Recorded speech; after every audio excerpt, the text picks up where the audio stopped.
fameuse, la célèbre musique de Vangelis. Ouais. Frédéric Gersal, Valérie Maurice se moque quand même. Je dois te comprendre un petit peu. Mais vous allez parler de sport. On va parler Jeux Olympiques et on Oui. espère qu'en 2024, Oui. nous pourrons accueillir les JO à Paris. On le saura au mois de septembre. Ça Une se grande passe réunion du CIO à Lima, À Lima. Pour désigner justement.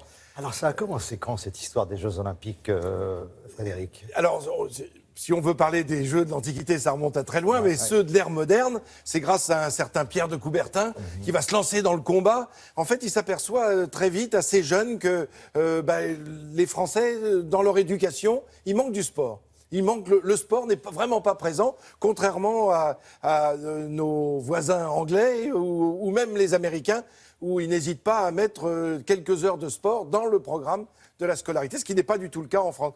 Donc il va commencer, grâce à quelques appuis, il va commencer à lancer cette idée. Mais très vite, il se dit que plus que comment dirais-je, sur le terrain, plus l'exemple serait encore plus frappant si on pouvait faire renaître les Jeux Olympiques tels qu'ils étaient dans l'Antiquité. Une idée un peu curieuse à l'époque et qui révolutionne. Alors la Grèce, qui est évidemment partie prenante dans ces cas-là, se dit pourquoi pas. Et puis en plus, depuis 1850, 1860, il y a des recherches qui sont menées sur le terrain même des Jeux de l'Antiquité, à Olympie, et on a redécouvert certaines traces, certains bâtiments que l'on remet à jour. Donc tout ça fait que ça donne envie aux Grecs de participer à cette idée, mais ils n'ont pas l'argent. Ils n'ont pas l'argent pour relancer ces Jeux de l'ère moderne. Pierre de Coubertin, c'est quoi? Qu'est-ce qu'il est? C'est un sportif? De quel univers il est? Pas du tout sportif. Ah oui. Ni il n'est pas dans l'éducation non plus. Il s'est pris de passion pour la rénovation des Jeux Olympiques, et donc il va entrer dans une association d'athlétisme, puis il va créer le CIO, le Comité international olympique, qu'il va présider pendant de très nombreuses années. La Grèce, évidemment, encore une fois, est partie prenante et elle souhaite que ça se passe chez elle. Alors ce que je vous propose, c'est de regarder des images, et puis on va voir comment les choses ont bien changé, évidemment, mais tout cela grâce à quelques volontés, et notamment celle de ce Pierre de Coubertin, qui a un gros défaut quand même, il faut bien le dire, c'est que ces Jeux Olympiques, pour lui, ils sont masculins, point barre. Oui, absolument. Et qu'il est hors de question de les ouvrir aux sportives, aux femmes. Donc voilà le comité olympique en 1896, et avec Pierre de Coubertin, avec les autres membres, et qui vont décider. Alors lui, son idée, c'était de commencer en 1900 à Paris. Évidemment, puisqu'il est français. Et puis ce sont les Grecs qui ont dit, mais non, pourquoi pas la rénovation des Jeux? Alors on va construire ce stade en 1896, une construction spécifique pour ces Jeux Olympiques. Là, je voulais juste vous présenter ce sportif qui est Spiridon Louis, qui est celui qui va remporter le marathon. Alors d'abord, c'est le premier marathon couru, l'épreuve n'existait pas auparavant. Et puis là, je voulais regarder bien ce départ du 100 mètres. C'est la finale du 100 mètres en 1896. Vous voyez les Américains à gauche qui se penchent énormément. Eh bien, ils sont en avance sur leur temps. Puisque, regardez, je vous montre cette course de 100 mètres des Jeux Olympiques de Rio, les derniers en 2016. Eh bien, voilà, les départs sont donnés. Pratiquement depuis 1896, les Américains avaient compris comment il fallait prendre les départ. starting blocks. Oui, déjà, oui, c'est ça. Et à côté de ça, là, on voit Usain Bolt qui remporte, non pas la finale, là, parce que ça n'est pas la finale du 100 mètres, mais c'est voilà, une des courses qualificatives. Mais tout ça pour vous dire que le baron Pierre de Coubertin avait imaginé ces Jeux. Combien de nations à l'ouverture? 14 pays, dont 10 européens. Il y a l'Australie, qui n'est pas européenne, il y a les États-Unis, le Chili, et puis l'Égypte. Une pensée pour les Égyptiens, évidemment, aujourd'hui. Mais c'est surtout le seul pays d'Afrique qui était présent pour ces premiers Jeux de l'ère moderne en 1896. Alors, 14 pays et puis 9 sports seulement qui étaient présents. Ça, une discipline un peu particulière. Alors, il y a une discipline, je vais juste vous la citer quand même, c'est courir pendant 24 heures. Pendant 12 heures, pardon, j'exagère. C'est déjà pas mal. Départ à 7 heures le matin, arrivé à 19 heures le soir. Le premier, celui qui arrive premier, qui n'est pas médaille d'or, puisqu'il n'y a pas de médaille à ce moment-là, a quand même parcouru 314 kilomètres en courant sur le circuit, enfin dans le stade, sur piste. Alors c'est absolument faramineux. Alors que le marathon, lui, pouvait être couru. Il était couru d'ailleurs cette année-là 2 marathons jusqu'à Athènes. Alors pour le coup, l'important c'était de participer. participer. C'était la fameuse phrase de Pierre de Coubertin. Absolument. À plus tard, merci beaucoup Merci, Frédéric. Thierry. Thomas Hervé, lui, nous emmène cette... I'm in love with the shape of you. We push and pull like a magnet do. Although my heart is falling too. I'm in love with your body. Ah, si vous êtes passionné de sport, là, vous vous êtes régalé ce Il y en avait, week-end. oui, ce week-end. Il y en avait pour tout le monde. Bonjour Arnaud, du Bonjour. foot, du rugby, du marathon, du cyclisme. On commence par le foot. Ouais. Ouais. C'était le match le dernier match de la 31e journée de Ligue 1. Paris qui avait l'occasion de revenir à 3 points de Monaco en tête du championnat. Y sont-ils parvenus? Il n'y a pas eu trop de suspense, donc je vais arrêter. Puisque après une première mi-temps qui s'est soldée par un score de 0-0, eh bien, les Parisiens vont faire la différence. Un premier but de l'Argentin André Di Maria. Et ensuite, le petit doublé de l'Uruguayen Edinson Cavani qui va tout de même inscrire son 41e et 42e but de la saison, toutes compétitions confondues. Et c'est Blaise Matuidi qui va finalement inscrire le dernier but parisien. Score final 4-0 au classement. Donc Paris revient à 3 points de Monaco. Encore 7 matchs à jouer. Un petit peu plus tôt dans la journée, Saint-Etienne et Nantes se sont neutralisés 1-1. Le premier but pour les Nantais signé Nakoulma. Et puis ce sont les Stéphanois qui vont revenir avec ce but de Benjamin Cornier. Les supporters stéphanois vont pousser, mais plus rien ne sera inscrit. Du rugby à présent avec Toulon en rouge et noir et Thierry, l'essai du match. Voilà, il est signé du néo-zélandais Maanonou. Vous apprécierez crochet intérieur, crochet extérieur, c'est magnifique. Toulon qui va s'imposer 33-23. Ils sont 4e du classement, les Toulonnais, c'est plutôt pas mal pour eux. Ça va mal en revanche pour Toulouse, 12e du classement du top 14. Alors hier, c'était le fameux marathon de Paris. Superbe, avec une histoire assez incroyable. Pas de record, mais effectivement, une histoire incroyable, vous le dites. On va regarder les images et l'arrivée chez les hommes, celle du Kényan Paul Lonyangata qui va s'imposer en 2h06 et 14 minutes plus tard, eh bien c'est sa compagne Purity Rionoripo qui va s'imposer en 2h20 54 secondes. Nouvelle marque de référence chez les femmes ici à Paris. Un couple sacré sur marathon, eh bien c'est une première. Comme ça, il n'y a pas de jaloux à la maison. Ce qu'il fallait retenir aussi de ce week-end, Paris-Roubaix, la victoire du Belge Von Avermaet, le premier Français Arnaud Desmars se classe 6e. Et puis sur les routes sinueuses, un autre Belge a brillé. Thierry Neuville s'impose dans le rallye de Corse. Le Français Sébastien Ogier conserve la tête du championnat du monde.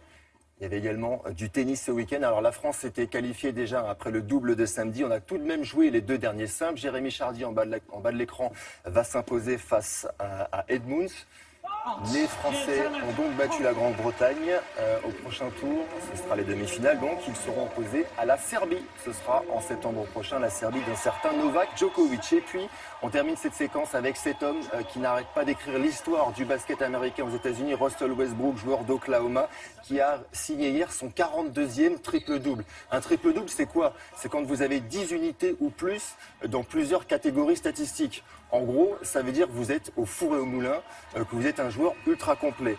Hier, il a été ultra complet. Il a même inscrit le panier décisif de son équipe face à Denver. Regardez, écoutez sa ligne de stats. 50 points, 16 rebonds et 10 passes décisives. 42 triple-doubles, c'est un vieux record qu'on pensait imbattable. À l'époque, il avait été réalisé dans les années 60, en 62. Et cette année, M. Westbrook tourne en triple-double. Et là encore, on croyait que c'était irréalisable. Même Michael Jordan, le grand Michael Jordan, ne l'a pas réussi. Qui pourrait devenir le fameux MVP de l'année. Ah, c'est possible. Il y a lutte avec un certain James Harden. Je vois que vous êtes un collab de côté basket. Le meilleur joueur, quoi. Voilà. Donc, merci beaucoup, Arnaud. Je n'avais pas fini, mais vrai si vous me mettez à la porte... Non, vous ne me mettez pas à la porte. Je suis un passionné de sport, donc vous pouvez y aller tant que Une vous dernière voulez. image, on va prendre un petit peu de hauteur, si vous voulez bien, avec du ski. Du ski, mais pas n'importe comment, pas n'importe où. Dans le Val d'Aran, Pyrénées catalanes. Une cinquantaine de courageux, plusieurs centaines de mètres à gravir. Eh bien oui, c'est la Vertical Race, les cuisses qui brûlent. C'est un Italien qui va s'imposer chez les messieurs. Et Cocorico chez les dames, puisque Axel Moret va, elle, remporter cette course. Du reste, sur toutes les courses Vertical Race de l'année, elle est montée à chaque fois sur le podium. Chapeau à elle. Très bien. C'était dommage que Ça valait le coup de rester quand même. C'est mon domaine. Voilà, je suis content qu'on en ait parlé. Merci beaucoup, Merci. Arnaud. On va passer à l'emploi avec Sophie Pignal. Ça peut vous intéresser. Si vous êtes étudiant, vous aimez le cinéma, voici la 10e édition du programme Égalité des chances pour faire du cinéma, justement. Les grandes écoles sont prêtes à vous accueillir. Sophie Pignal.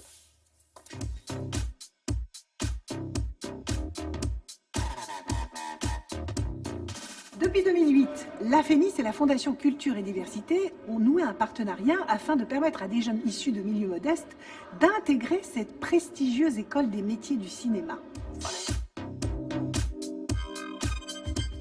La FEMIS est une école de cinéma de l'enseignement supérieur qui forme à tous les métiers du cinéma. C'est un peu sa particularité, y compris dans le monde, puisqu'elle forme à la fois aux métiers artistiques, comme réalisateur, scénariste, monteur, aux métiers qui exigent, tout en étant artistique, un peu plus de technique, comme les métiers de l'image et du son, au décor, et aussi aux métiers économiques, c'est-à-dire à la production et à l'exploitation, à la distribution. C'est une école très sélective, puisque chaque année, près de 1200 candidats se pressent pour les premières épreuves du concours, et nous n'en retenons que 40.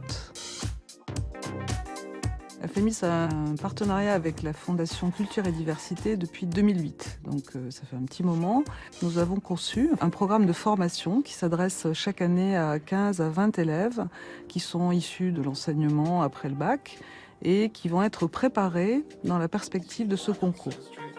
Alicia a suivi l'atelier Égalité des chances. Elle a réussi le concours, elle est aujourd'hui en formation. Alors j'ai découvert l'atelier Égalité des chances proposé par la Fondation Culture et Diversité en 2013. Et je l'ai découvert sur le site internet de la FEMIS quand j'ai eu l'opportunité de passer pour la première fois le concours. Alors moi ça m'a aidé parce que j'ai pu un peu comprendre la culture de la FEMIS tout simplement. Julie, elle aussi, a suivi l'atelier. Son objectif, devenir script. Ça m'a apporté de mieux connaître l'école, ce qui je pense est très important. Et le deuxième truc hyper important, c'est que ça m'a donné confiance en ma possibilité d'y arriver. Après ces ateliers, vraiment je me suis dit mais je peux rentrer quoi. Et ça m'a donné de la force en fait pour passer le concours. Le taux de réussite de ces mêmes élèves au concours est très élevé, puisque en moyenne le taux de sélection est de 5%. Et lorsque ces élèves issus de ces ateliers préparent le concours, le taux de réussite double. Il passe à 11 à 12%. Madame qui attend le général. C'est là. C'est le moment de postuler si vous êtes intéressé par cette prépa totalement gratuite. La date limite de dépôt des candidatures est fixée au 17 avril. Vous aurez tous les détails à cette adresse internet. Merci beaucoup, dépêchez-vous. Merci Sophie, tout ça c'est sur le site de Télématin. Et bonne chance, bonne chance. On s'absente quelques secondes et puis on fait le point météo avec R. Il est à Berlin. Donc direction l'Allemagne, on a beaucoup parlé ces derniers temps de cybersoldats. Des soldats qui sont formés pour un nouveau type de combat. Écoutez bien, ça ne se joue pas sur le terrain mais sur les réseaux. Alors Amaury Guibert, notre correspondant donc à Berlin, va vous expliquer pourquoi cette guerre informatique est devenue une priorité pour l'Allemagne.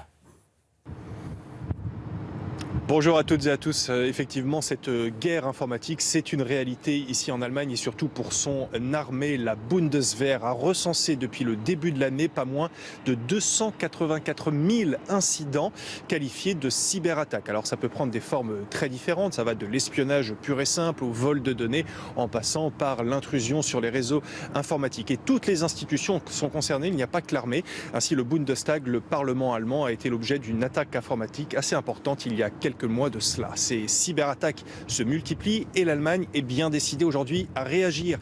La cyberdéfense, c'est désormais la priorité numéro 1 pour les forces armées dans les années à venir. Alors il y avait l'armée de terre, l'armée de l'air, la marine.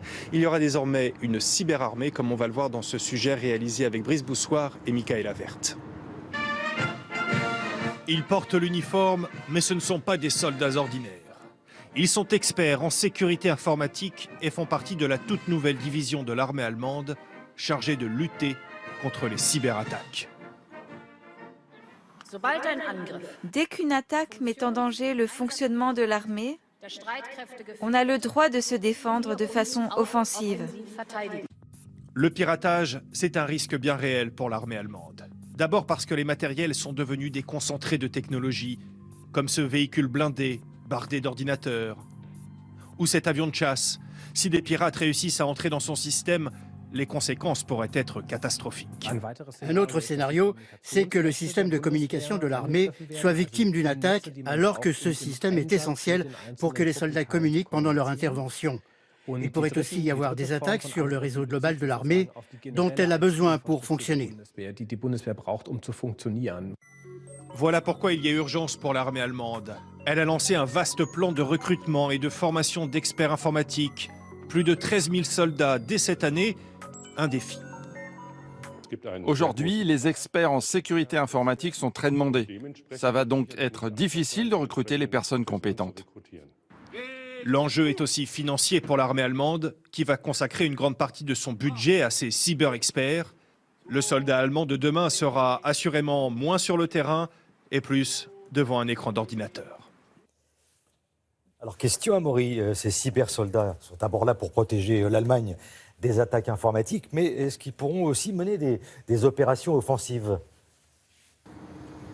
Oui, c'est tout le débat qui a lieu en ce moment autour de la création de cette cyber-armée. L'objectif officiel, c'est bien de se défendre, mais pour être plus efficace, ne vaut-il pas mieux parfois mener des actions préventives ? C'est un peu le sens de ce que disait la ministre de la Défense dans le sujet lorsqu'elle parlait du droit à se défendre de manière offensive. Sauf qu'en Allemagne, les missions de la Bundeswehr sont très strictement encadrées. L'armée doit demander l'autorisation du Parlement à chaque fois qu'elle mène des actions à l'étranger, par exemple. Alors c'est des actions souvent de l'ordre du maintien de la paix, des missions logistiques et très rarement des actions offensives. L'armée devra-t-elle demander ce feu vert à chaque fois qu'elle mène des opérations de cyberdéfense ? C'est ce que demande l'opposition, mais c'est irréaliste, disent beaucoup d'experts qui soulignent qu'en matière de cyberattaque, les choses vont extrêmement vite, qu'il faut réagir vraiment dans la seconde. Mais en toile de fond, on le voit bien qu'il y a un changement très profond pour la Bundeswehr dans ses missions, dans son rôle, un changement très important comme jamais sans doute depuis la fin de la Seconde Guerre mondiale.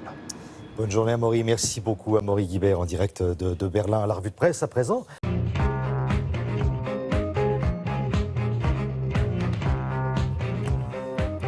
Bonjour Frédéric, donc si mes calculs sont bons, on est à J-14 ? Oui, c'est 2 semaines. C'est l'avant-dernière semaine de cette campagne présidentielle que nous entamons. Et alors, le titre de ce matin, c'est Libération qui l'a trouvé. Regardez, la lutte des places. Parce que les 4 principaux candidats, vous savez, se retrouvent de plus en plus dans un mouchoir de poche, avec Jean-Luc Mélenchon qui monte, François Fillon qui est stable, et les favoris Marine Le Pen et Emmanuel Macron qui ont tendance à se tasser. La presse se concentre donc ce matin sur Jean-Luc Mélenchon et François Fillon. Jusqu'où ira Mélenchon ? Se demande la couverture du Parisien aujourd'hui en France. Son meeting hier à Marseille est également en une, vous le voyez, de l'Humanité. Le Parisien écrit que Jean-Luc Mélenchon a su séduire des publics très différents, les jeunes avec sa forte présence sur les réseaux sociaux, les urbains avec son discours écolo. Alors on verra ce que ça donne dans les urnes, mais pour l'instant, le candidat de la France insoumise semble avoir ringardisé Benoît Hamon. C'est maintenant plutôt lui, Jean-Luc Mélenchon, qui incarnerait la principale candidature de gauche. C'est en tout cas ce que disent ses partisans, bien sûr, dans Le Parisien. Et puis l'autre homme du week-end, c'est François Fillon. N'oublions pas François Fillon, il a certes baissé dans les sondages avec toutes les révélations sur ses affaires, mais il n'a pas baissé tant que ça. Il est toujours dans la course. Vous voyez ces 2 articles dans Libération et Le Figaro. Alors, bizarrement, Le Figaro, ici à gauche, est plutôt moins enthousiaste que Libé. Vous voyez, François Fillon arrivera-t-il à forcer le destin, semble se demander le titre, alors que Libération a l'air de prendre davantage au sérieux le pari que se fait François Fillon, je cite, de stupéfier et de démentir donc les sondages qui, vous le savez, le donnent maintenant en 4e position. Ce manque d'enthousiasme, on le retrouve aussi dans l'éditorial du Figaro. Regardez l'édito. C'est pas forcément le plus enthousiaste des titres quand vous soutenez un candidat que de dire que voter pour lui est logique. On a connu des adjectifs plus triomphaux. L'édito se borne à critiquer les autres candidats pour expliquer en conclusion que du coup, le mieux, c'est encore François Fillon. Je vous invite à lire cet article. C'est vrai que c'est un choix. Remarquez de donner des arguments à froid et de préférer la logique plutôt qu'un enthousiasme tonitruant, pourquoi pas. Mais il y a une citation vraiment bizarre ce matin. Regardez, c'est celle-ci, c'est toujours dans le Figaro. François Fillon se compare à Vercingétorix, rebelle gaulois qui, je cite, infligea une défaite à Jules César. Alors c'est risqué comme comparaison parce que c'est vrai qu'il y a eu une première victoire de Vercingétorix contre César, mais après il a perdu. Il a été capturé par César et il est mort en prison, dans les prisons romaines. Donc c'est un peu étrange. Autre petite phrase, cette fois contre Emmanuel Macron, désormais c'est contre lui que François Fillon concentre ses attaques. Vous voyez à droite ici les Échos au journal L'Opinion qui souligne que François Fillon concentre ses attaques contre Emmanuel Macron. Et à gauche, vous voyez que le camp Fillon dit qu'Emmanuel Macron devrait s'appeler Emmanuel Hollande, puisqu'il est en fait l'héritier politique de François Hollande. Mais vous voyez que l'intéressé a répondu. Il a dit « Est-ce que je dois à mon tour l'appeler François Balkany ?» au lieu de François Fillon, référence bien sûr aux affaires, petite phrase que vous lirez dans Libération. Je termine avec deux articles à propos de deux des nombreux sujets que cette campagne n'a pas ou peu abordés, puisqu'on a vraiment l'impression que cette campagne est passée à côté de beaucoup de choses. Le Parisien pose la question de la prison. Est-ce qu'il faut remplir les prisons comme l'Europe du Sud ou de l'Est, ou bien faut-il au contraire faire beaucoup de peines alternatives et n'emprisonner les délinquants que le moins possible, comme l'Europe du Nord? Vous voyez qu'il y a des chiffres vraiment très très différents selon les pays. On emprisonne 8 fois plus en Russie, par exemple, qu'aux Pays-Bas. Nous, on est à peu près moyen. Vous lirez que les candidats à la présidentielle sont très très divisés sur cette question. Enfin, l'enseignement. Question sur l'enseignement, article dans le Figaro sur les apprentis professeurs qui se plaignent parce que la formation qu'ils reçoivent serait insuffisante, formation très floue avec beaucoup de blabla, des non-styles et qui ne les préparerait pas correctement à être devant une classe. Beaucoup de blabla et peu de concret. Finalement, c'est un peu un résumé de ce que les journaux ont l'air de penser de cette campagne présidentielle, en tout cas pour l'instant, puisqu'il reste 14 jours. À tout à l'heure, Frédéric, pour la revue de presse culturelle cette fois-ci. On va parler conso avec le fameux petit coup de barre. Vous savez, on a un petit coup de mou vers 11h, surtout si on se lève tôt le matin. Isabelle Martinez. Une fille difficile, elle ne veut pas découvrir un film. Tout ce qu'elle a et son cœur. Magnifique petit chef-d'œuvre de Woolsey Souchon, la fille d'Avril. C'est peut-être vous aujourd'hui, Isabelle Martinez. Donc le fameux coup de barre de 11h, on le connaît, je crois, à tous les âges. C'est pour ça qu'on encourage d'abord les enfants à prendre un bon petit déjeuner. Absolument. Et puis celles et ceux qui se lèvent tôt, vers 11h, qu'est-ce qu'ils mangent? Une barre chocolatée. Je vais résumer des cochonneries, quoi. Voilà, des trucs qui ne sont pas forcément bons. C'est à peu près ça. Alors ça vous donne un petit coup, mais ça s'arrête là. Qu'est-ce que vous nous proposez? Il y a une start-up qui vient de faire un truc incroyable. Alors oui, on vous propose aujourd'hui des fruits frais ou secs. On vous propose des encas qui sont légers, qui sont digestes et qui sont sains. Alors pourquoi? Parce qu'effectivement, on assiste de plus en plus souvent à des personnes qui ne prennent pas de petit déjeuner. Je ne parle même pas des enfants, où là c'est vraiment une catastrophe, mais les adultes qui, soit par manque d'appétit, soit par manque de temps, ne mangent pas suffisamment le matin ou ne mangent pas du tout. Et tous les nutritionnistes vous diront que le repas du matin est important, qu'il faut prendre des forces pour tenir jusqu'à l'heure du déjeuner. Bon, on écoute plus ou moins, on dit oui, et puis on ne fait pas. Et à 11h? Et à 11h, effectivement, c'est le fameux coup de mou. Et comme on n'a pas prévu, qu'est-ce qui se passe? Eh bien, c'est le distributeur automatique et la barre chocolatée, par exemple, ou d'autres aliments qui ne sont pas forcément extrêmement sains. Donc, c'est vrai que l'idée de pouvoir profiter en entreprise de fruits frais qui sont livrés régulièrement, ou de fruits secs, ou d'aliments de jus de fruits, vous voyez, qui sont sains, qui sont reconnus par les nutritionnistes comme étant des bons aliments et des bons nutriments, c'est quand même une bonne idée. On a une jeune start-up, une plateforme qui propose ce type de service. Nous nous sommes rendus dans une entreprise pour voir exactement comment ça se passe et puis recueillir aussi le point de vue du CE, du comité d'entreprise, parce que généralement, ça passe par le CE.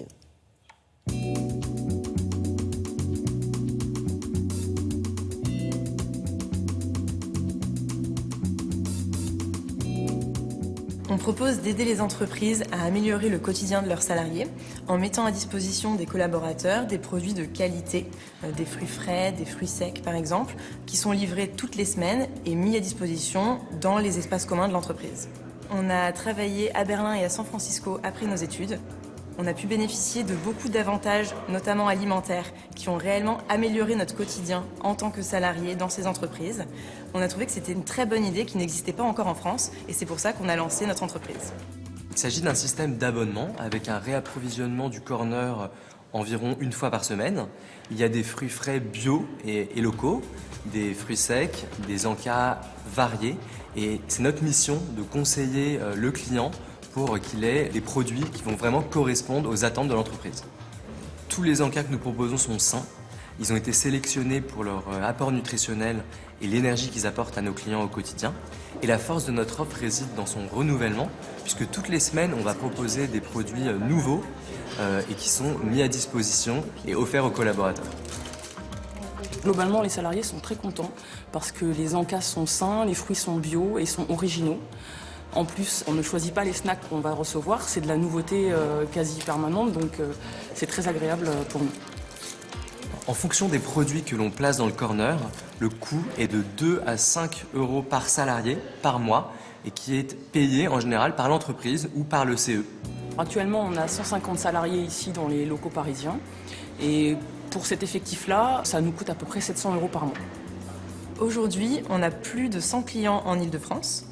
Et on est en train de développer notre plateforme et notre réseau de fournisseurs dans toutes les grandes villes françaises afin d'être capable de livrer toutes les entreprises sur le territoire français.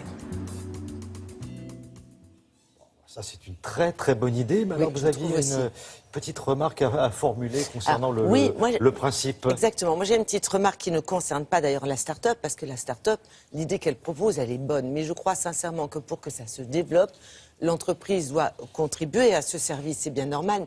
Mais il me semble que le côté gratuit n'est peut-être pas forcément une bonne idée pour que ça soit durable. C'est-à-dire que, en fait, ce qu'on ne paye pas n'a pas toujours beaucoup de valeur. Si on payait ne serait-ce que 20 centimes un fruit, on ne dit pas de payer beaucoup, je trouve que la démarche de contribuer à ce service pour les salariés, ça serait peut-être pas mal à envisager. Je dis ça, c'est juste une réaction par rapport à cette idée que je trouve vraiment bien et que j'aimerais bien que ça se développe dans un maximum d'entreprises.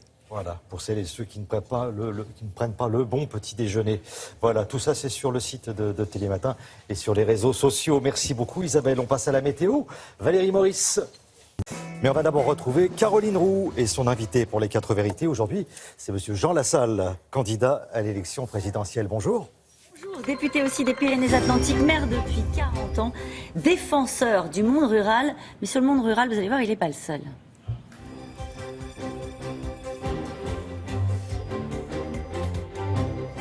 Bonjour Jean Lassalle. Bonjour. Nous allons parler, promis, du monde rural, mais ce matin, la France se réveille avec un nouveau sondage. Sauf est-ce que personne n'aurait pu anticiper il y a encore quelques semaines, Jean-Luc Mélenchon s'envole, passe devant François Fillon. Est-ce que la France insoumise de Jean-Luc Mélenchon, c'est aussi cette France-là que vous avez rencontrée, cette France perdue, comme vous dites souvent? Alors d'abord, je mange un carré de sucre parce que je n'ai pas déjeuné et pas beaucoup dormi. Alors je pense qu'effectivement, il y a une partie de ça, oui. Moi, je le sens très bien. Il y a un désir profond de changement. Je ne sais pas si ce sera Mélenchon, mais en tout cas, il va se passer quelque chose, oui. C'est évident. Ça veut dire quoi, il va se passer quelque chose? Ça veut dire qu'elle sera forcément inattendue, cette présidentielle? C'est ça que vous sentez arriver? Oui, elle ne ressemble à rien depuis le début. Nous ne répondons à aucune question qui concerne le quotidien de nos compatriotes. On va y venir, je vous promets. Hein. D'accord. Et par conséquent, les Français ne se l'ont pas approprié. Et maintenant, ça commence à venir. Donc, de quel côté ça va venir? Moi, j'ai l'impression qu'il y a au moins la moitié de l'électorat qui ne sait pas. Vous avez l'impression, et c'est ce que disent également les enquêtes d'opinion. Pour avoir votre sentiment sur ce qui est en train de se passer, Jean-Luc Mélenchon, pour vous, où est-ce que vous le classez? C'est l'extrême gauche, c'est un tribun talentueux, c'est une forme de populisme. Comment est-ce que vous lisez ça? Encore une fois, vous avez eu une démarche particulière. Vous avez marché dans toute la France, vous êtes allé voir ces hommes, ces femmes à qui on tend rarement le micro. Comment est-ce que vous le voyez dans cette démarche-là, Jean-Luc Mélenchon? Il a ce style, il va au-delà, au-devant. Il est provocateur, et ça plaît. C'est la provoque qui plaît, vous pensez, Jean Lassalle? Oui, je pense qu'il y a ce côté provocateur. De l'autre côté, il est quand même un ancien ministre. Bien sûr, le gouvernement a assez bien réussi, mais tout n'a pas été réussi. Donc, ce n'est pas non plus la nouveauté, des nouveautés. Moi, je ne l'ai jamais été. Je ne suis pas certain qu'au dernier moment, on pense Mélenchon. On pensera un peu à Mélenchon, mais est-ce qu'on pensera à Mélenchon jusqu'au bout? C'est une intéressante question. Allez, on parle de la vie quotidienne des gens. On y va. Vous n'êtes pas le seul, je le disais, à parler de la ruralité. Emmanuel Macron propose, dès l'été, s'il est élu, des états généraux de l'alimentation avec les associations de consommateurs, les agriculteurs, les distributeurs, l'ensemble de la filière pour évoquer, il dit, une meilleure rémunération des producteurs. C'est quoi? C'est un bon début? Une fois de plus, il me pique l'idée. Ah bon? Macron n'arrête pas de me piquer toutes les idées. Qu'est-ce qui vous a piqué comme idée? Par exemple, c'est moi qui ai marché, et c'est lui qui dit « en marche ». Vous voyez, il est plus futé, il faut le reconnaître. Il aurait fallu dégainer plus vite, Voilà. Jean Il Lassalle. parle maintenant de l'intelligence de la main, c'est moi qui l'ai inventé quand même. Et maintenant, il dit très exactement ce que je dis. Il faut commencer d'entrée pour réunir l'ensemble des partenaires pour se mettre d'accord sur un certain nombre d'éléments. Ça fait combien d'années qu'on le fait, ça, Jean Lassalle? On les réunit, les partenaires, on les met autour d'une table, et puis finalement, il y a toujours les mêmes problématiques qui se posent.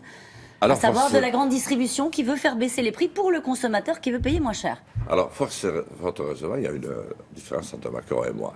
C'est que moi, je veux d'abord réunir ce peuple qui a peur, qui n'a plus confiance en rien ni en personne, mais qui aspire à se retrouver ensemble.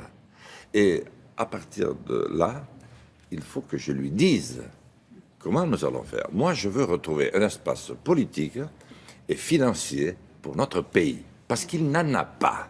Donc on peut réunir, vous avez raison, autant de fois qu'on veut les gens, mais s'il n'en sort rien, aucune orientation financée, ça ne débouchera sur rien Et là, que sur de la cet exemple sélection. très concret de la malbouffe, du fait que des producteurs n'arrivent pas à vivre de leur production parce que voilà, les enjeux de concurrence sont ce qu'ils sont et qu'il faut faire baisser les prix de la distribution, qu'est-ce que vous avez comme solution? Ça concerne la vie des gens, je vous assure. Aller faire les courses tous les jours et manger des produits de qualité. Voilà, mais je vais me permettre de demander aux téléspectateurs de dire que je dois d'abord reconstruire l'outil qui va me permettre de mettre très vite en œuvre. C'est l'État. Il n'y a plus d'État. C'est un État dans tous les sens. Pourquoi il n'y a plus d'État? Mais il n'y a plus d'État parce qu'on l'a détricoté. On ne savait pas s'il fallait que la France continue à vivre sa vie ou si c'était la communauté européenne, l'Union européenne. Du coup, on n'a plus rien. Moi, j'ai besoin de reconstruire un État et ça va drôlement faire du bien à tous les frères européens si je réussis. De façon à mettre en application les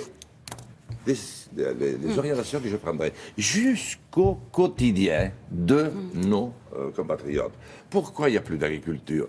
On perd 260 exploitations toutes les semaines. C'est terrifiant. Et parmi elles, la moitié sont du lait. C'est-à-dire nos enfants n'auront pas de lait dans 5 ou 6 ans d'ici. Donc, il faut pouvoir consulter, il faut pouvoir décider et ensuite il faut pouvoir agir. Un mot sur Marine Le Pen. Elle a nié que la France ait été responsable du Veldiv. On rappelle que 13 000 Juifs avaient été déportés. On se souvient aussi du discours de Jacques Chirac en 1995 qui avait dit que la France avait accompli l'irréparable. C'était les mots qu'il avait utilisés.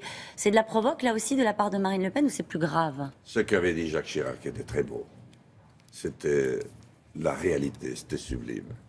Ce que dit aujourd'hui Madame Le Pen est inutile et dangereux.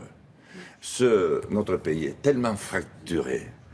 Tout le monde veut essayer de faire savoir son côté insoumis, résigné, révolté, en guerre contre l'autre. Moi, je veux les rassembler. Et franchement, mais ils ont c'est envie pas d'être la meilleure rassemblés. chose. Ils ont envie d'être rassemblés, à votre avis? Ah oui, profondément.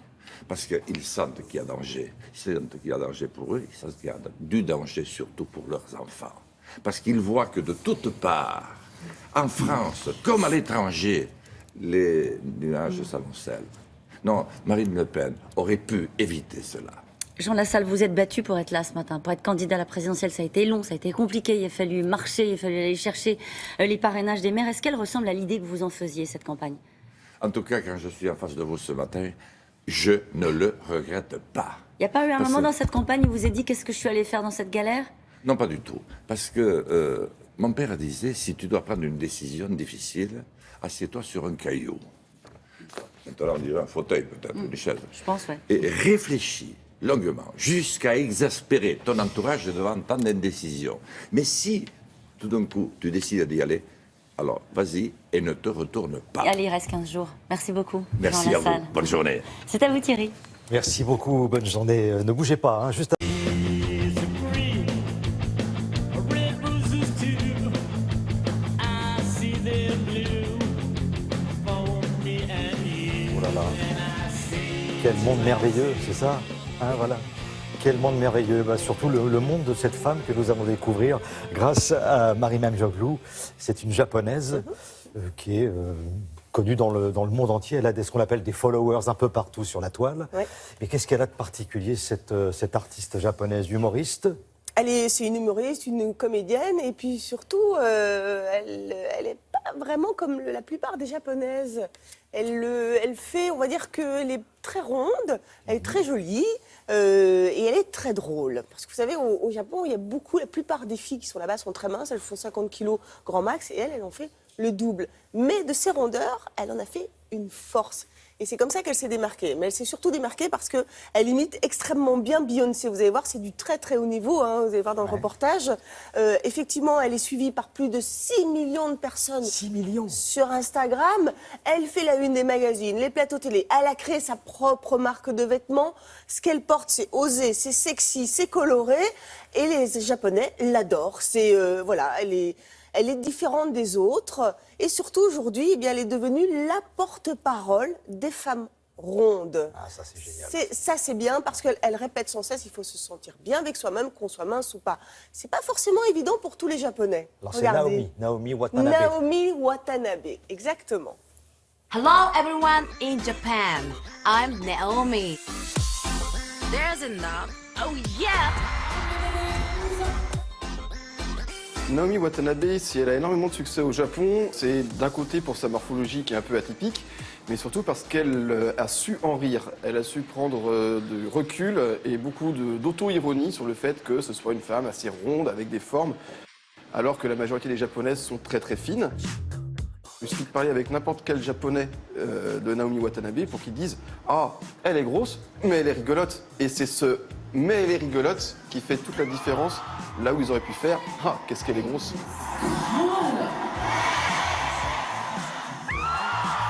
Au Japon, il y a à peine 3% de femmes en surpoids. Donc c'est vraiment quelque chose qui existe très très peu au Japon. Du coup, ce sont des personnes qui sont très vite ostracisées par le reste de la société. L'arrivée de Naomi Watanabe, qui assume totalement ses formes, a permis à ces quelques exceptions de se sentir un peu mieux dans leur peau et de mieux s'assumer.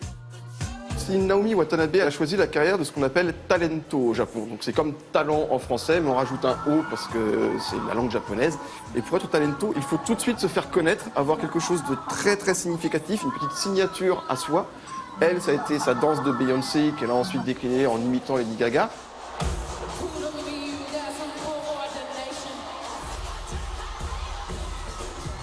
Ce sont des personnes qui sont prêtes à tout pour y arriver. Voilà, donc elles n'hésiteront jamais à se moquer d'elles-mêmes. Quelque chose qu'on ne fait pas au Japon. Le ridicule ne tue pas les talentos, mais les rend plus riches. Elle a 6,3 millions d'abonnés sur Instagram, où elle a été déclarée comme étant la personnalité la plus valuable. Elle n'hésite pas à aller dans le chatoyant, dans le très très vif pour se faire remarquer. Vogue lui a donné le prix de la femme la plus influente en 2016. Par rapport aux bonnes mœurs japonais, effectivement, le simple fait de sortir un décolleté, c'est inimaginable au Japon. Mais tout ça n'est qu'une apparence de façade, c'est son métier. Derrière, on a affaire à une businesswoman qui est très intelligente et qui sait très très bien exploiter ce qu'elle affiche. Outre les nombreuses apparitions télévisées et médias qu'elle peut faire, elle a lancé sa propre marque de vêtements. Le XXL japonais correspond, elle, en France, donc pour les femmes un petit peu en surpoids, c'est très difficile de s'habiller. Non seulement elle leur permet d'avoir des vêtements, mais en plus des vêtements qui sont originaux et différents. Ça ne sera pas un tailleur noir, un imper beige, un chemisier blanc. Et ces talentos ont très bien conscience que leur popularité peut être très éphémère. Et quand les Japonais ont décidé de changer, ils changent tous d'un coup. Et donc pendant ce bref laps de temps, il faut exploiter au maximum la popularité. Là, on n'oublie pas qu'on a affaire donc à une businesswoman quand même. Et oui, elle gère bien sa carrière. Hein. Bon, elle est très talentueuse, hein, on peut pas le nier, mais c'est vrai qu'elle gère très très bien effectivement sa popularité. Voilà. Il y a un livre très intéressant justement, écrit par Mathieu Pinon, que vous avez vu donc dans le reportage, qui s'intitule Une année japonaise. Ça vient juste de sortir aux éditions Inis. Alors ça, c'est vraiment je trouve un bouquin très, très intelligent et intéressant, parce que si vous rêvez d'aller au Japon, eh bien vous allez découvrir en fait toutes les habitudes nippones. C'est-à-dire quand se déroule la rentrée des classes, la fête nationale, Noël, Saint-Valentin, comment ça se passe, les festivals culturels à ne pas manquer. Eh bien tout ça, c'est dans ce bouquin Une année japonaise, donc aux éditions Inis. Voilà, et donc on salue Naomi Watanabe. Peut-être qu'un jour elle fera un oui, petit séjour à Paris. on espère qu'elle fera sa petite tournée voilà. et qu'elle passera par la France, exactement. Merci beaucoup Marie, à plus tard. La météo à présent avec Valérie Maurice.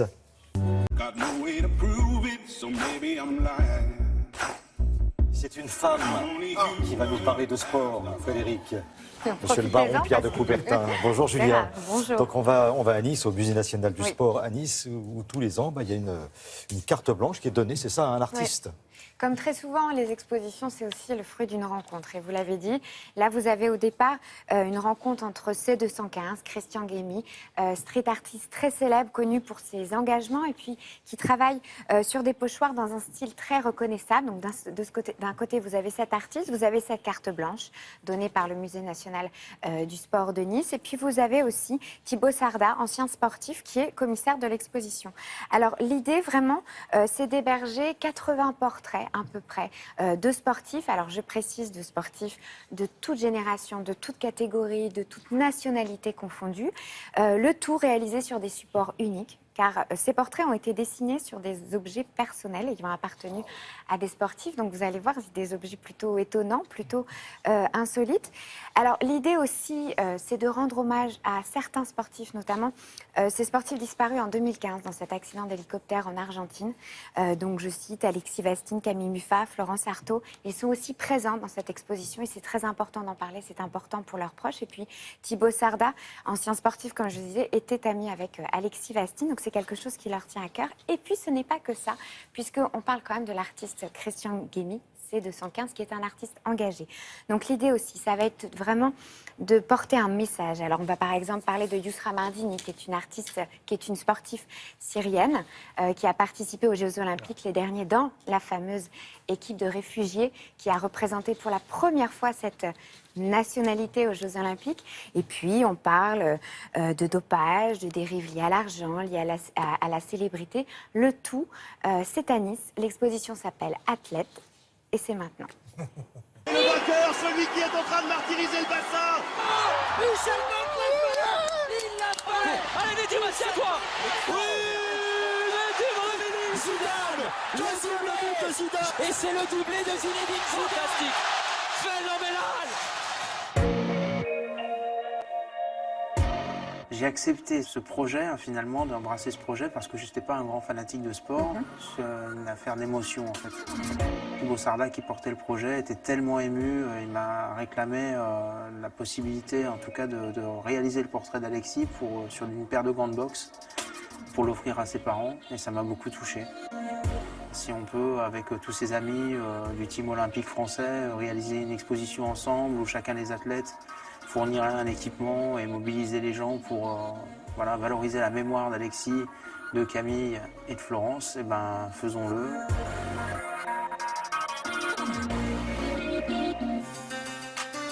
J'ai pu moi-même découvrir que le team olympique français, puisque cette exposition s'inscrit dans le cadre de la promotion de Paris 2024, c'est une famille. Ils sont tous très amis, ils sont tous très solidaires et ça, c'est vraiment émouvant. C'est vraiment une exposition participative de collaboration avec tous les athlètes qui ont accepté généreusement de fournir un de leurs équipements personnels. Certains équipements étant signés, comme pour Batum ou Parker ou même Karabatic.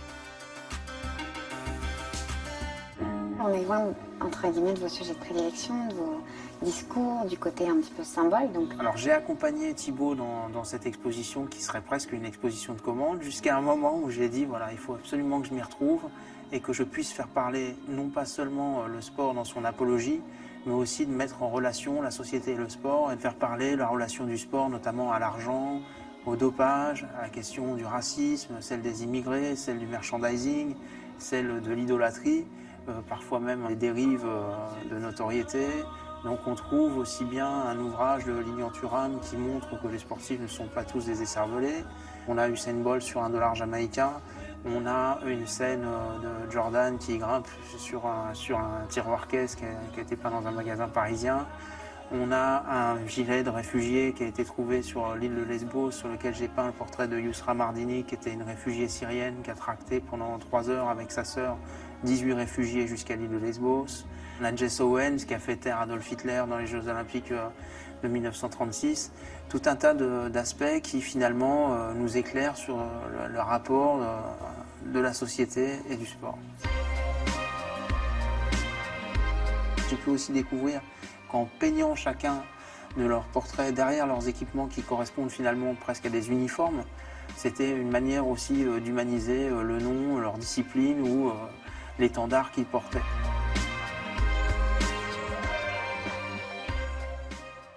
C'est exceptionnel, hein. C'est exceptionnel. Là. C'est très riche, les messages véhiculés sont très importants, il y a beaucoup de choses à dire et c'est vraiment à voir. Vous avez tout ça dans un livre, dans ce livre qui s'appelle C215 Athlètes aux éditions Opus Daily, à découvrir de toute urgence à Nice et puis ça va bouger, elle va se déplacer cette exposition, on en reparlera. Donc elle va se déplacer, viendra certainement à Paris. Après, il y a peut-être éventuellement une vente aux enchères parce que chaque support a une importance capitale. Hein. Les grandes boxes de Vastine, le dollar avec Usain Bolt. Le dollar jamaïcain, bien sûr. Pelé sur le drapeau brésilien et tout ça, c'est assez impressionnant. Merci beaucoup. Pour l'instant, c'est à Nice. Donc si vous êtes dans le coin, n'hésitez pas, vous allez vous régaler. Merci Julia.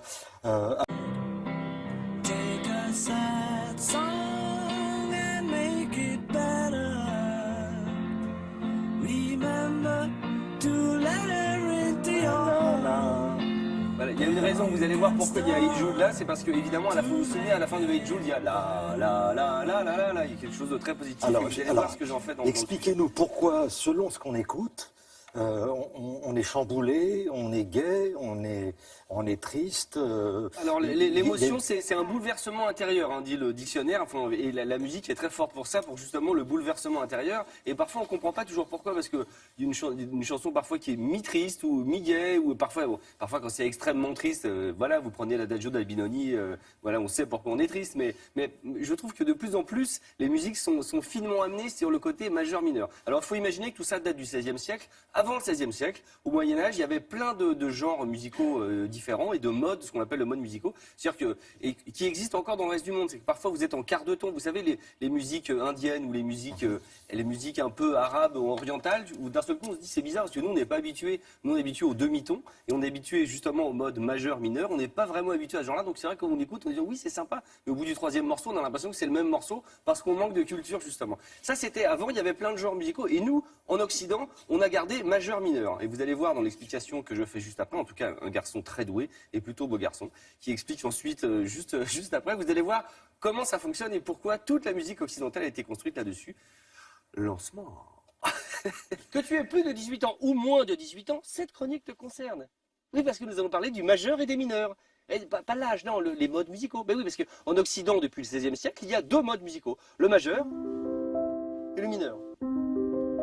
C'est facile à reconnaître. Hein. Le majeur, c'est ensoleillé, c'est gai, c'est puissant comme ça. Et le mineur, c'est... Imaginez un petit chat. Oh, le petit chat est mort. Oh. C'est un exemple, il est vivant. Majeur mineur, c'est hyper simple. Prenez un accord de Do, par exemple. Et vous trouvez ça drôle. Donc, Do majeur. On descend la tierce d'un demi-ton et hop, on obtient Do mineur. C'est un petit peu triste, mais qu'est-ce que c'est beau. Je vais vous trouver un autre exemple. Imaginez, c'est votre anniversaire. Oh, mon anniversaire! Oui. Non, c'est un exemple. Et quelqu'un se met au piano. Oh, c'est chouette.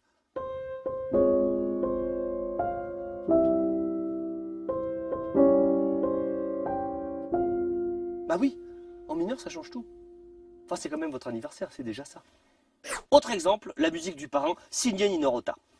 Le parrain, les enfants, monsieur, vous connaissez. Je vais te faire une proposition que tu ne pourras pas refuser. Et si tu la refuses, tu finis dans le canal. Imaginons cette même musique, mais en majeur. Qu'est-ce que ça fait? Eh ben, ça fait un truc super bizarre. Écoutez bien. En fait, je ne veux pas te faire de propositions. En fait, on va courir dans les champs tout nus et personne ne va mourir. C'est la magie du majeur. Personne ne meurt. On est passé de mineur à majeur, je vous propose le contraire de majeur à mineur. Prenons une chanson des petits poulains que j'aime bien, qui viennent de Liverpool, ils sont pas très connus, mais il faut encourager la jeunesse avec ce titre, Hey Jude. Hey Jude. C'est connu? Ah, je savais pas. Bon, en fait, les Beatles, Hey Jude, c'est quand même une chanson hyper positive et hyper majeure. Eh bien, ce que je vous propose, c'est de prendre la voix de Paul McCartney, la voix toute seule, et de changer l'harmonie derrière, et d'en faire un truc hyper triste, mais hyper beau. Hey Jude, don't make it bad. Take a sad song and make it better. Ça rigole moins, hein. Et maintenant, prenons la chanson la plus joyeuse de ces dernières années, la chanson la plus happy. It might seem crazy what I'm about to say. C'est ma danse préférée, j'en ai qu'une. Hein. Donc on va faire la même chose, on prend la voix de l'ami Pharrell, It might seem crazy what I'm about to say. la voix toute seule, et dessous on va rajouter des cordes. Enfin pas moi, c'est l'excellent Woodkid, artiste français qu'on adore ici, qui a mis cet arrangement mineur sous la voix majeure de Pharrell, et ça donne un truc à tomber par terre, un mélange sucré-salé, majeur-mineur, le rêve. It might seem crazy what I'm about to say. Sunshine, she's here. You can take Non, c'est pas sur pause, hein, j'écoute en fait. C'est ça en fait la vérité vraie dans la musique. C'est quand on est pile entre majeur et mineur. Je vais essayer de le faire avec ma tête, majeur-mineur d'ailleurs. C'est assez dur hein, en fait. C'est assez impressionnant. C'est un peu long. En fait, j'ai pas l'impression que ça va être diffusé tout ça. C'est pour ça que je fais n'importe quoi. Et après, ça passe. Il ne faut pas oublier que ça va être vu par quand même pas mal de monde. Nous cinq. Ce qui est intéressant, c'est de... Je pensais à Nino Rota tout à coup, dans ce que vous proposiez, des musiques de Fellini et tout ça. Selon le rythme qu'on impose, ça change, mais... Oui, c'est fou. C'est-à-dire que cette chanson... En plus, c'est vrai que ce qui est fou avec la musique du Parrain, qui est une musique qu'il n'a pas composée pour le Parrain d'ailleurs. C'est une musique qu'il avait composée pour un autre film avant. Ça a été toute une histoire au moment des Oscars. Ce qui est drôle, c'est qu'en plus, on a tout l'inconscient collectif accroché à cette musique. C'est qu'on voit, on voit Pacino, on voit Brando, on voit le drame absolu. Donc c'est ça qui est génial en plus, c'est qu'on accroche plein de sentiments aux musiques. D'ailleurs, c'est la force de la musique. C'est comme le parfum. C'est-à-dire qu'on accroche plein de sentiments à une musique, et donc le cerveau range ça dans des émotions fortes en disant oh, c'est la musique du Parrain. Donc tout de suite, on voit les images en entendant la musique de façon immédiate. Vous devez 70 €, merci docteur. Mais c'est très très bien. Ça me fait plaisir. Et la prochaine fois, vous nous faites ça un petit peu, travailler sur les rythmes, ça c'est pas mal aussi. Avec plaisir. C'est déjà une musique de cirque, hein. C'est quasiment une musique de cirque, Nino Rota. J'ai une petite annonce à faire. Le 15 avril, je crois que c'est samedi prochain, il y a un groupe qui rejoue les titres des Blues Brothers à l'Olympia. Ça s'appelle les Eight Killers, voilà. C'est la crème des musiciens. Il faut les voir sur scène parce que ça déboîte. C'est vraiment un show live. Vous avez toutes les chansons des Blues Brothers, qui ont traversé, je pense, toutes les époques, hein, de 7 à 77 ans, ça marche. C'est à l'Olympia, je crois qu'il reste des places. Gros bisous. Merci pour cette merveilleuse masterclass. Merci beaucoup, c'est bon, merci. Alex. À bientôt. Télématin, c'est jusqu'à Livio qui vous a sélectionné deux pièces très différentes, mais qui, vous allez voir, toutes les deux un lien avec l'actualité, enfin, me semble-t-il. Oui, c'est à peu près ça. Les pièces à ne pas manquer cette semaine abordent des thèmes bien actuels qui concernent chacun d'entre nous. La première colle à l'actualité puisqu'elle évoque la période post-électorale du changement de locataire à l'Élysée. Ça s'appelle La Passation, une comédie imaginée par Christophe Maury, spécialiste de théâtre. À l'affiche, on y retrouve les éloquents Éric Logérias et Pierre Santini. Tous les deux sont mis en scène par monsieur Alain Sachs. Ça se joue à Paris au théâtre Les Feux de la Rampe. Oh, dis donc, il a l'air tout content de lui, là. Il sait pas ce qu'il attend, le malheureux. De toute façon, on a tout à apprendre de son prédécesseur. D'un perdant. C'est le jour de la passation, comme son nom l'indique, c'est-à-dire que le président élu vient recevoir de la part du président sortant quelques précisions sur ce qu'il a à savoir pour la conduite du char de l'État. Être battu signifie que vous avez échoué. Comme vous avez fait échouer la France, mais la France se relèvera. Oui, oui, comme ça, d'un bon pout. C'est surtout pas montrer que dans le huis clos du pouvoir, après une campagne électorale qui sûrement a été assez violente, ces deux hommes peuvent trouver à la fois de la complicité, de la taquinerie, du cynisme, de la manipulation pour passer du temps ensemble, un temps qui pour nous est un régal. Voilà. Je n'aime pas votre cynisme. Voilà 40 ans que l'éducation nationale fabrique des crétins. Comment voulez-vous qu'ils trouvent du boulot? J'ai beaucoup observé. Ah bon, alors changez de lunettes parce que c'est mal parti. Le public s'amuse beaucoup parce qu'en fait, c'est vrai, c'est ça, c'est le fantasme. Qu'est-ce qu'on voudrait être petite souris pour savoir ce qui se dit dans ces moments-là? De toute façon, dans le huis clos, il y aura aussi l'humain qui les rattrapera tous les deux. Tous les missiles des porte-avions, des sous-marins, des frégates et du plateau d'Albion sont prêts à atteindre leur cible. Et après? Après, on ne sait pas, on n'a jamais tiré. La pièce qui suit est un vibrant hommage à la fraternité, imaginé et conçu pudiquement par Dominique Coubès. Son titre, Les fantômes de la rue Papillon. Les remarquables Michel Jonas et Samy Seguir y interprètent avec vérité cette superbe comédie humaniste. Quand, dans une autre vie, un papy juif rencontre un jeune rebeu, eh bien, ils ont évidemment pas mal de choses à se dire. C'est au théâtre du Gymnase.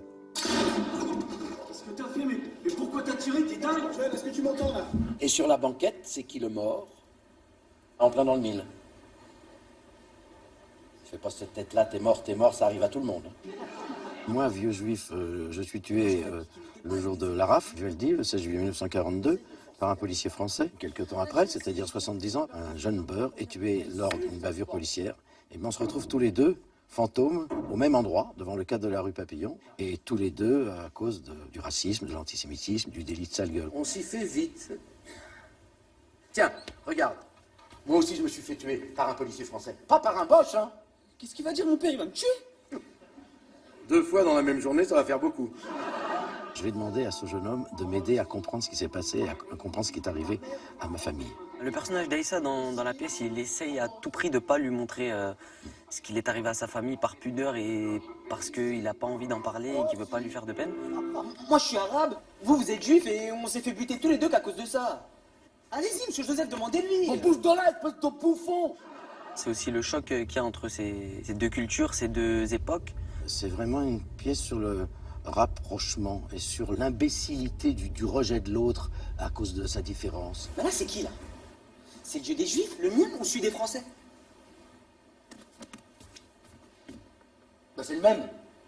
Et vous? Quand on est mort, on a tous le même? Pas seulement quand on est mort, enfin. Mais monsieur Joseph, si c'est vrai, faut vite aller dire ça dehors. Ça va calmer tout le monde. Voilà de jolies pièces qui ne vont pas manquer d'entretenir les débats dans les familles. Traitées avec humour et cynisme, La Passation et ses présidents nous entraînent avec curiosité dans les méandres du pouvoir. Quant aux captivantes conversations entre les fantômes de la rue Papillon, eh bien, tolérance, humour et positivité en sont les maîtres mots. Voilà de quoi réveiller les consciences par un utile et touchant propos. Bon spectacle à tous donc, et à très très vite.